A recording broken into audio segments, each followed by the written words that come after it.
Bienvenue sur cette vidéo chers passionnés, ici Spartan et on continue avec les vidéos gratuites du programme indispensable, cette série de cours premium disponible sur digitalpainting.school. Cette vidéo est la suite des précédents, toujours issus du chapitre 0 et 1 de la partie 3 qui est dédiée au texturing photo en digital painting. Je te rappelle au passage que lorsque je fais mention des fichiers de cours ou d'exercices à télécharger, tu peux les télécharger gratuitement depuis le site, le lien est dans la description sous la vidéo. Et sur ce, bon visionnage. Pour cela, je crée un nouveau calque par-dessus tous les autres, je l'appelle Paintover, et si tu connais la signification de ce terme, ça veut tout simplement dire que je m'arrête ici pour le texturing photo, je passe maintenant à du digital painting classique. Donc ça, c'est vraiment une leçon super importante de ce cours. Ce n'est pas simplement de te montrer l'aspect technique et de te montrer comment faire pour faire un bon texturing à partir de photos. C'est aussi de t'enseigner qu'après avoir fait un texturing photo, très souvent, il faut repeindre par-dessus si tu veux vraiment avoir une belle finition, si tu veux homogénéiser les textures et avoir encore de meilleurs détails. Évidemment, ça dépend des cas. Quelquefois, les textures photos suffiront, quelquefois il faudra repeindre par-dessus, et quelquefois, par exemple, si tu fais du photo bashing, les photos que tu vas incorporer ne vont te servir que de base, et il faudra encore tout repeindre par-dessus. Donc là, je suis un petit peu dans un entre-deux. Pour moi, tel qu'il l'est actuellement, si je devais par exemple remettre cette illustration à un client, ou alors que je faisais ça pour mon portfolio, je ne m'arrêterai pas à ce stade-là, je continuerai à peindre par-dessus. Évidemment, pour ce cours, je ne vais pas passer 2 heures ou 3 heures encore à faire du painting par-dessus. Ce n'est pas le but et de toute façon, je n'ai pas envie de t'assommer, mais c'est simplement déjà de 1 pour te l'expliquer, voire pour te l'apprendre. On ne va pas simplement se satisfaire du rendu des photos incrustées. Et de 2 pour te montrer justement comment à partir des textures photos, on va repeindre par-dessus, on va s'en servir comme base pour essayer d'aller encore plus loin dans le réalisme. Alors, j'ai donc créé ce nouveau calque, il est en mode normal, je vais zoomer un petit peu, je vais aussi changer de brush, on va prendre le brush rond texturé, je vais diminuer pour commencer la taille du brush, et je vais commencer à passer rapidement. Alors moi je vais surtout concentrer mon attention, évidemment, toujours aux mêmes endroits, c'est-à-dire au niveau des focales. La focale, c'est quoi? Pour rappel, c'est tout simplement la zone la plus importante ou les zones les plus importantes de ton digital painting. Donc là, évidemment, comme j'ai dit, mon centre d'attention sera l'œil et ensuite, j'imagine, les dents. Probablement, bien qu'on a ici cette zone très contrastée qui attire aussi beaucoup l'œil. Donc je pense que c'est aussi une partie ici qu'il faut particulièrement soigner. Enfin, en tout cas, qu'il faudrait. Donc, je commence ici, comme je l'ai dit, par cette partie. Je baisse encore un peu la taille du brush. Alors, je vais pas trop zoomer parce que sinon je vais vraiment me perdre dans des petits détails qu'on ne verra même pas. Donc là je vais simplement repartir dessus. J'essaie de fignoler un petit peu la texture des écailles. Alors ça c'est quelque chose qui arrive souvent lorsqu'on peint en mode incrustation. C'est qu'on a souvent en fait des textures qui manquent un petit peu de contraste. Comme c'est le cas par exemple ici. On peut voir un petit peu les coups de brush qui étaient en dessous. En même temps on a en transparence la texture.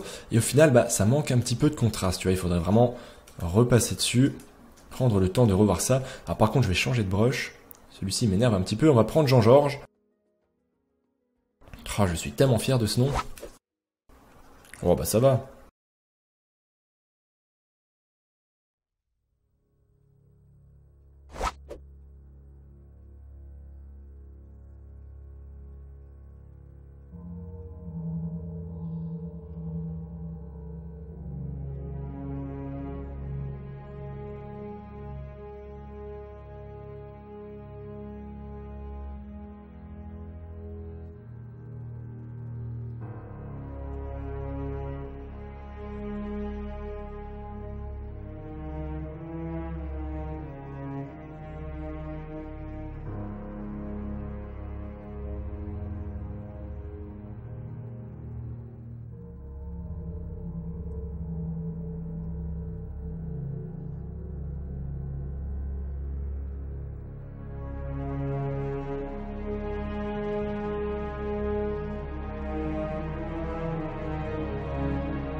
Donc là tu peux voir que je repasse en fait simplement sur le contour des plaques déjà existantes. En tout cas j'essaie de les suivre, j'essaie de m'en inspirer pour garder un petit peu le même genre de forme. Ça va vite, c'est vraiment un exercice que j'essaie de faire sans réfléchir et normalement une fois que tu es bien échauffé, eh ben ça va relativement vite. Après, attention évidemment à ne pas tomber dans le piège de vouloir trop détailler car c'est terriblement chronophage, hein, comme tu le vois, ça prend vraiment du temps, c'est pour ça d'ailleurs que j'accélère vraiment fortement la vidéo, parce que disons que ce n'est pas la partie la plus intéressante à regarder, hein, c'est quand même très répétitif, c'est assez long. Donc là tu peux voir que je repasse à certains endroits vraiment sur les contours de texture. Comme je l'ai dit, souvent ça manque un petit peu de contraste, donc le fait de repasser dessus, ça redonne tout de suite de la visibilité, ça incruste beaucoup mieux la texture, c'est vraiment quelque chose à essayer.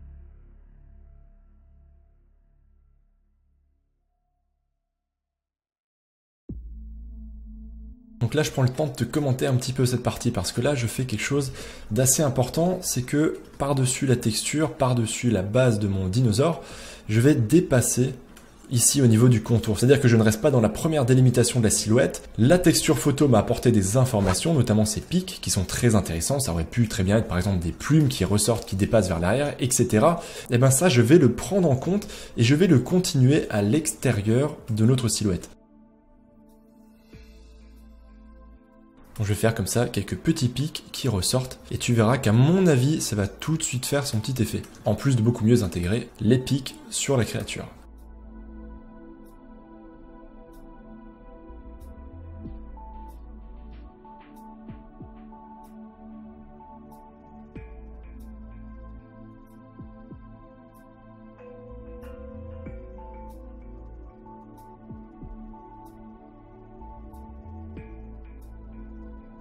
Voilà, donc là aussi tu vois que je rajoute un petit peu de lumière sur les pics. Encore une fois, le mode incrustation a ses limites hein, en termes de lumière, de luminosité, de justesse. Ah, donc là c'est pareil, sur le contour, si il y a effectivement des pics, les pics ne vont pas être visibles juste sur cette petite partie du cou, ils vont forcément continuer tout autour et s'enrouler. Et donc on aura des pics visibles comme ça sur le contour de la créature.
Alors voyons le rendu de mon petit calque de Paintover. Donc ça c'est avec, ça c'est sans.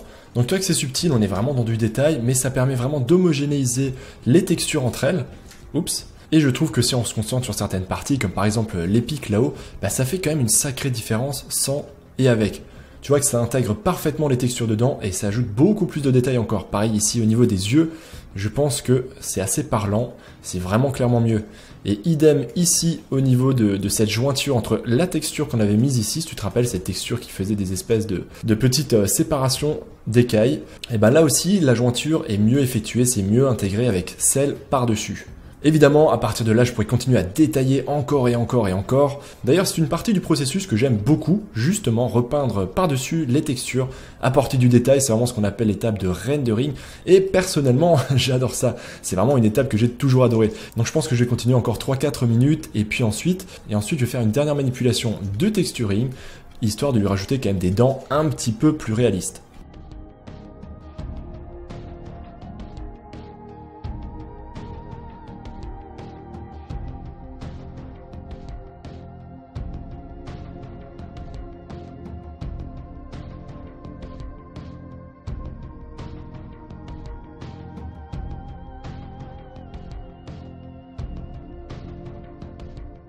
Hop, je glisse cette photo de crocodile ou d'alligator, je ne sais pas.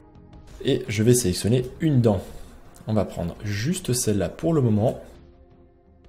Voilà, CTRL J, je vais en prendre une deuxième. On va prendre celle-là.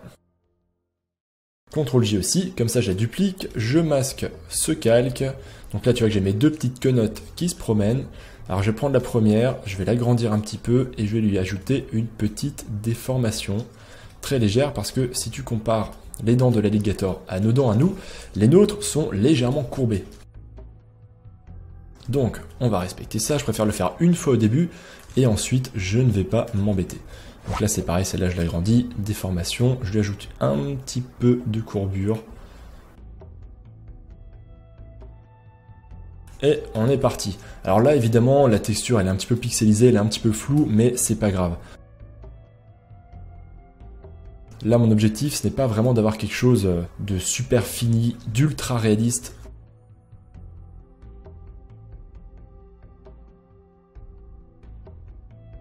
Donc là, je vais simplement redimensionner mes dents. Je les mets à peu près par-dessus.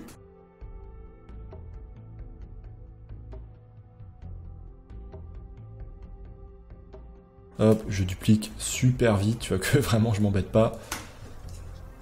Hop, je gomme une partie si c'est en trop. Voilà, on fera aller ça jusqu'en haut.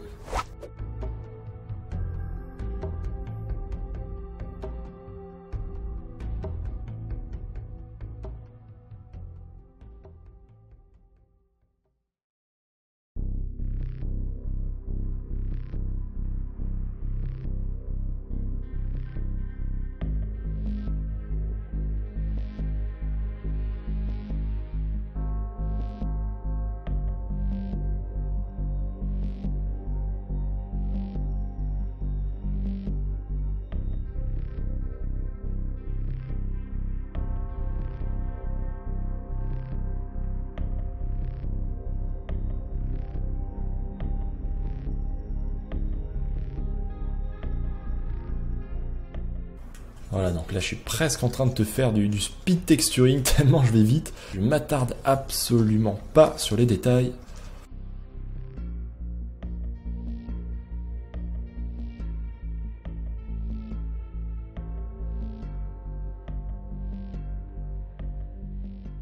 Hop, et voilà, je m'arrête ici, hein, je vais pas faire toutes les dents. T'as compris le principe, je vais simplement maintenant toutes les sélectionner. Alors là, je prends toutes les dents qui sont ici. Celles-là ont une couleur un peu plus claire et un peu plus bleutée que celle de gauche. Si tu regardes bien, donc je vais simplement les prendre, je les fusionne tout ensemble. Je fais pareil avec toutes les dents qui restent. Hop, je les sélectionne. Alors si jamais tu veux sélectionner plusieurs calques comme moi je viens de le faire, en fait tu fais CTRL plus clic pour identifier un calque. Donc tu vois que si je clique sur cette dent ici, je sélectionne celle-là. Si je fais CTRL plus clic sur celle-là, c'est celle-là. Et en fait, je vais maintenir Maj enfoncé pendant que je fais CTRL plus clic. Donc là, je fais CTRL plus clic sur la première. Et pour sélectionner la deuxième en plus, je maintiens Maj. CTRL plus clic, et voilà, avec Maj enfoncé. Et ensuite, je fais CTRL E. Et à partir de là, je vais juste retoucher un tout petit peu leur couleur et leur luminosité, parce que comme tu peux le voir notamment sur celle-là, elles ressortent quand même beaucoup. Donc on va les assombrir un petit peu, on va ajouter du jaune dans l'image, autrement dit je vais enlever un petit peu de bleu, on va rajouter du rouge. Voilà, donc là c'est simplement intégrer les petites quenottes comme il faut. Je diminue un petit peu ça, d'ailleurs je me demande ce que ça aurait donné en incrustation. Là, je suis sûr que ça aurait pu marcher si je désature. Ouais, ça aurait aussi pu marcher effectivement. Mais bon, je vais rester comme ça. Je vais encore les rendre un peu plus sombres. Donc je refais CTRL-M. Voilà, je les assombris encore un peu. CTRL-U, je change un petit peu la teinte. Donc là, je vais un petit peu vite parce que ce sont des étapes un petit peu rapides. C'est vraiment du bonus. À la base, je ne voulais même pas te montrer comment faire les dents. Mais au point où j'en suis, et surtout perfectionniste comme je suis, voilà, on peut le dire, je ne peux pas m'en empêcher.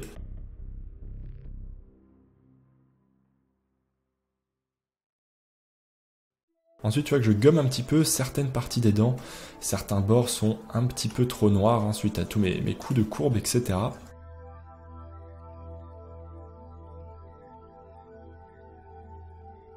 Voilà, mais sinon, à part ça, j'en suis plutôt satisfait.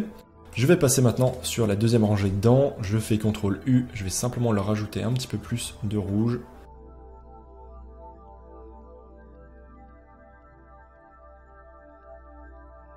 Voilà, je vais les désaturer. Je vais rajouter ensuite un petit peu de jaune dedans.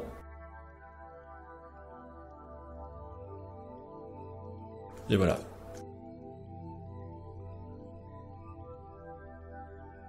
Ok, donc ces calques-là, je les fusionne ensemble, j'appelle tout ça dents, je le place en dessous de Paintover, je retourne sur Paintover, et là, juste pour me marrer, je vais rajouter cette dent ici qui dépasse, je m'en suis pas trop occupé, on va la faire remonter un peu plus haut, celle-là aussi.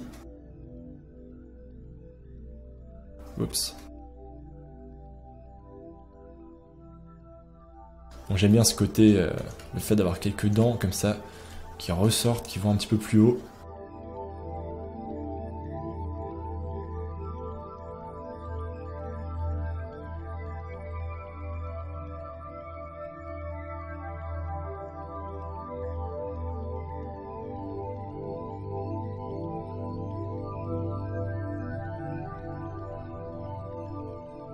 Tiens, on va essayer de faire la même sur celle-là, là en bas. On va la faire ressortir un petit peu à l'extérieur.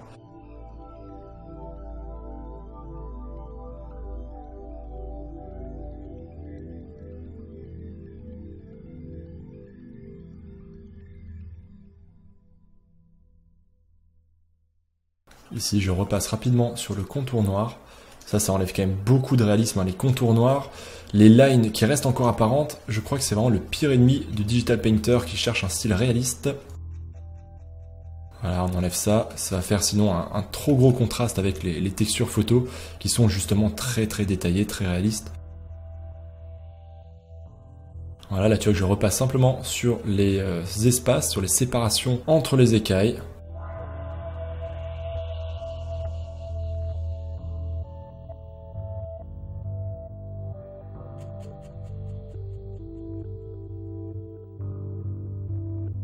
Et voilà, je m'arrête ici. Maintenant, toute dernière étape. Je vais grouper tous ces calques.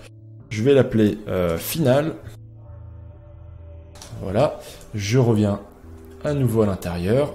Et pour terminer, je vais créer un nouveau calque de réglage. Cette fois-ci, ça va être un calque de balance des couleurs. Donc je clique ici sur les calques des réglages.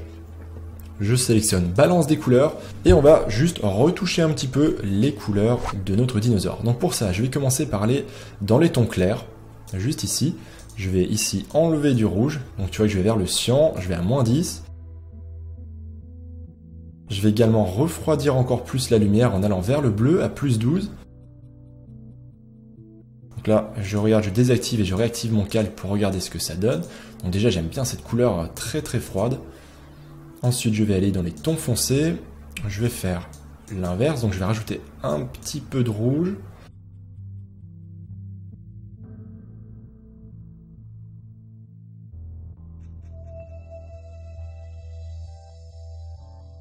Donc ça, c'est vraiment une petite étape que j'aime bien faire en toute fin de digital painting. C'est essayer de jouer un petit peu avec la balance des couleurs pour avoir justement des changements de couleurs qui peuvent être intéressants. Alors je me dis qu'il serait peut-être bien avec un petit peu plus de vert, notre dinosaure. Voilà, donc je rajoute un petit peu de vert dans les tons moyens.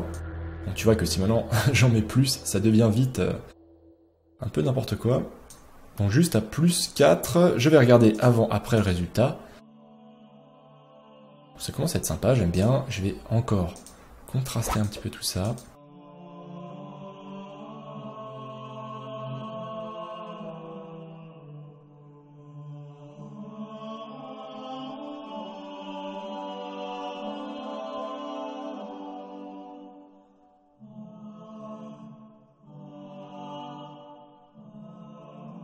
Ok, j'ai terminé mes modifs de couleur. Je ferme ici les balances, la balance de couleur, pardon. Et lorsque j'active ou que je désactive ce calque, bah, tu vois que c'est quand même un peu plus sympa avec cette petite retouche. En tout cas, moi j'aime bien. Ça contraste un peu plus la créature, ça fait son petit effet. CTRL S, et on va regarder à quoi a servi mes dernières modifications. Donc tout ce que j'ai peint à la main, plus la balance des couleurs, l'ajout des dents. Donc tout ce dernier groupe final. Donc, je vais zoomer un petit peu pour que tu vois mieux. Évidemment, ce PSD final, tu pourras toi aussi l'ouvrir pour regarder la hiérarchie des calques. Tu pourras ainsi jeter un œil par toi-même. En tout cas, tu vois qu'avant, ça ressemblait à ça. Donc là, on avait vraiment notre base de texturing, autrement dit 90% du travail qui était fait. Et en passant un petit peu de temps par-dessus, juste à repeindre et à faire quelques réglages, on obtient ce résultat-là. Donc si je reviens vraiment sur tout ce qui a été fait depuis le début, je vais grouper tout ça dans un groupe qui s'appelle texture et on va revenir en arrière. C'est vraiment à partir de cet état-là du digital painting que tu vas repartir juste après dans l'exercice 3. Ensuite, on a incorporé les textures une à une, ce qui nous a donné ceci. Et enfin, un petit coup de brush par-dessus, un petit réglage de fin et c'est terminé. Je le redis une dernière fois, évidemment, on pourrait continuer, on pourrait améliorer le rendu, améliorer les textures, les couleurs, ajouter des détails, ajouter plus de pics, des plumes, du sang, des blessures sur la créature. Évidemment, après, on peut y aller, on peut se lâcher et c'est d'ailleurs ce que je vais t'inviter à faire dans l'exercice suivant. Ce ne sera pas le but recherché que tu aies exactement la même image que moi avec les mêmes textures plaquées aux mêmes endroits. Ici, c'est surtout une démonstration pour t'apprendre le processus. Alors ça, c'est complètement du bonus. À la dernière minute, je me suis dit que ça ferait quand même un peu plus classe avec une photo dans le fond plutôt que mes coups de brush dégueulasses faits à la va-vite. J'ai donc glissé, comme tu peux le voir, une simple photo de forêt équatoriale. Je l'ai placée tout en dessous dans la pile des calques, par-dessus le fond, et ensuite je lui ai appliqué un flou gaussien. Et pas un petit flou cette fois, hein, un gros flou. Histoire qu'on distingue un petit peu l'environnement, mais qu'on garde tout le focus, toute l'attention sur le dinosaure qui est au premier plan. Ensuite, j'ai redupliqué le calque du fond, je l'ai repassé par-dessus et je l'ai mis en incrustation. Ensuite, j'ai baissé son opacité. Le but de cette petite manœuvre était simplement de garder un petit peu les teintes, la luminosité et les couleurs de notre fond originel, puisqu'il y avait un très bon contraste entre la tête et le fond, et de l'appliquer à notre forêt, histoire en quelque sorte de l'éteindre un petit peu. C'est d'ailleurs pour ça qu'après, je rajoute quelques calques de réglage sur ma photo de fond, notamment des courbes, histoire de changer un petit peu les teintes, mais surtout de baisser la luminosité. Ce serait quand même dommage qu'un fond qui est censé être plus beau et avec plus de détails vienne ôter toute l'attention de ma tête de dinosaure. Voilà donc un petit ajout de fin extrêmement rapide. En tout cas, j'espère que cette démo t'a plu et t'a permis de comprendre à quel point la déformation de transformation est quelque chose de surpuissant, à quel point les objets dynamiques sont pratiques, et tout simplement, j'espère que cette technique t'a plu. Je te le redis encore une fois, si jamais ça t'a semblé difficile ou si ça va te sembler difficile dans l'exercice juste après, là, je suis vraiment allé te chercher une démonstration de haut niveau du texturing vraiment compliqué, hein. Tu l'as vu, c'est une tête de dinosaure, ça a quand même des volumes vraiment compliqués, il y a plein de parties différentes à traiter, évidemment aussi de manière différente dans les textures, comme par exemple entre l'œil, entre les dents, entre les cornes, les plis, etc. Mais en même temps, c'est aussi là qu'on a le plus de possibilités créatives. J'espère que ce cours t'a plu et qu'il t'a donné envie d'aller encore plus loin avec le texturing photo, et je te donne rendez-vous dans la prochaine vidéo. A tout de suite l'artiste. Alors, petite note d'information, tu verras dans la suite des vidéos que j'ai reprises du site pour les mettre ici, qu'il y a dedans une vidéo d'exercice qui t'est donnée. Donc j'ai décidé de remettre ces vidéos d'instruction d'exercice au cas où tu aurais envie de les faire, même si je t'invite à les faire plutôt sur le site et même à les poster sur le forum dédié, ainsi tu pourras avoir des retours. C'est dans l'ordre des cours, il y a des vidéos de cours théoriques, pratiques et ensuite des exercices à faire et quelquefois des vidéos de correction qui viennent ensuite après. Après ce long cours, cette longue démonstration, c'est maintenant à toi de faire mumuse avec des textures. Dans cet exercice, comme tu l'as compris, tu vas devoir plaquer des textures en utilisant l'outil transformation pour épouser les formes de l'objet. Et ce que je te propose dans cet exercice 3 comme objet, c'est cette tête de dinosaure que j'ai texturée juste avant. Alors je le dis tout de suite, tu n'es pas obligé de reprendre exactement mon PSD, tu n'es pas obligé de reprendre ce croquis, tu n'es pas obligé de reprendre mon digital painting de tête de dinosaure. Si jamais tu as envie de faire ta propre créature ou alors quelque chose de totalement différent, je ne sais pas, un personnage, un autre objet, tu peux très bien le faire. Encore une fois, dans les exercices de cette partie 3, je n'impose quasiment aucune contrainte obligatoire. Si tu veux prendre des libertés, tu prends des libertés. C'est à toi d'adapter l'exercice en fonction de ton niveau en digital painting et de tes envies créatives. Je ne veux pas que ce soit une contrainte. Cela dit, si tu n'es pas encore un crack en texturing photo, évidemment, je te conseille de repartir de ma base. Ce n'est pas pour rien si je te l'ai préparé. Et ça te fait comme ça encore un exercice de plus où tu pars pas de zéro, ça devrait être assez cool. Le PSD de départ est évidemment dans le dossier de l'exercice. Dans les dossiers du cours, tu retrouveras le PSD final que j'ai fait dans la démo juste avant. Donc si jamais tu as un doute ou tu as envie de regarder la structure si tu ne l'as pas déjà fait, tu peux bien sûr l'ouvrir, regarder comment je me suis débrouillé, etc. Donc ça peut servir de fil conducteur, de béquille si jamais tu bloques. Évidemment, si jamais tu as un problème que tu ne t'en sors pas, je te renvoie vers la vidéo précédente, repasse-toi le passage en question, essaie de bien comprendre comment je fais, qu'est-ce qui guide mes choix vers une texture ou une autre, etc. Comme pour l'exercice précédent, ce que je t'ai montré dans le cours n'est pas forcément la seule et unique bonne solution. Je ne te demande pas de faire une copie parfaite à 100% de mon dinosaure tel que je l'ai fait juste avant. Si tu as envie de changer de texture, change de texture. Si tu as envie de plaquer des cornes à un autre endroit, vas-y. Si jamais tu veux lui mettre des écailles, si tu veux lui mettre de la peau, si tu veux changer la couleur, tu prends autant de liberté que tu veux.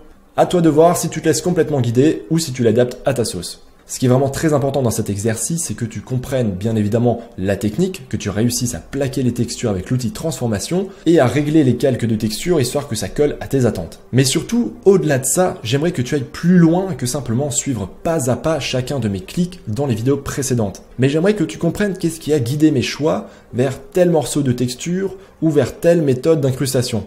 Il faut que toi-même tu te confrontes à ces choix, que tu essayes par toi-même de chercher des morceaux de texture qui pourraient coller et que tu essayes de les faire coller, de les faire s'intégrer. Évidemment, tu peux repartir des mêmes photos de texture que moi, elles sont dans le dossier. Si jamais tu veux en télécharger d'autres, bien sûr, tu le peux. Je te conseille comme toujours l'excellent CG Textures, qui est donc texture.com. Là-dessus, tu auras pas mal de petites textures vraiment sympas. Ensuite, à la fin de l'exercice, comme toujours, je t'invite à le poster dans le forum dédié à ce chapitre. Ça permettra aux autres membres de passer, de s'en inspirer, de laisser un commentaire. Pense aussi à passer chez les autres, laisser un petit commentaire, une petite critique. Et puis normalement, soit moi, soit un autre formateur passera pour te filer un petit avis si on passe par là. Pour les petits conseils de fin, je te conseille vraiment de suivre la méthodologie que je t'ai montrée, c'est-à-dire de ne pas essayer de faire toutes les textures à la fois, de t'emmêler les pinceaux. Essaye de faire morceau après morceau. Essaye également d'avoir des textures qui vont vraiment bien s'intégrer. Donc si tu te rappelles, si jamais ta texture est par exemple trop lumineuse ou au contraire qu'elle est beaucoup trop sombre, pense à arranger ça avec un petit coup de courbe ou de niveau. Idem pour les couleurs, si jamais ça colorise trop et que ça sursature ton digital painting, pense à le désaturer avec CTRL U. Ça, c'est vraiment très important. Ensuite, deuxième gros conseil, expérimente. Essaye de chercher tes propres textures, essaye d'obtenir tes propres résultats. C'est aussi ça qui est intéressant dans cette partie 3, c'est de pouvoir regarder ce que chaque élève produit, de voir quelles sont les différences et quelles sont les bonnes idées à piocher chez l'un ou chez l'autre. Je suis sûr qu'il y a des designs de dinosaures beaucoup plus intéressants que ce que j'ai fait juste en texturant. Pour terminer, j'espère que ce gros exercice te plaira. Moi, j'ai hâte de voir ton résultat sur le forum. Je suis curieux de voir comment les élèves vont s'en sortir avec cet exercice. Et je le redis une dernière fois, tout comme pour l'exercice 2, si tu n'as pas un résultat aussi beau, parfait et bien incrusté que moi dans le cours, c'est complètement normal. N'oublie pas que moi j'ai des années d'expérience, je maîtrise les techniques, ça fait des années que je les utilise. Donc si je vais vite, si je suis à l'aise, si mon résultat est relativement bon, c'est pour toutes ces raisons. Toi, si tu débutes, c'est normal si ton résultat n'est pas aussi bon, aussi parfait. Il me semble toujours important de le rappeler car je sais que petit sagouin que vous êtes, vous avez toujours tendance à être trop dur avec vous-même. Donc laisse-toi le temps d'apprendre, il te faudra sûrement plusieurs digital painting pour que tes incrustations, tes texturing soient au poil. Et enfin, dernier conseil, amuse-toi avec cet exercice comme avec tous les autres, pense à t'amuser. Allez l'artiste, bon painting et bon texturing.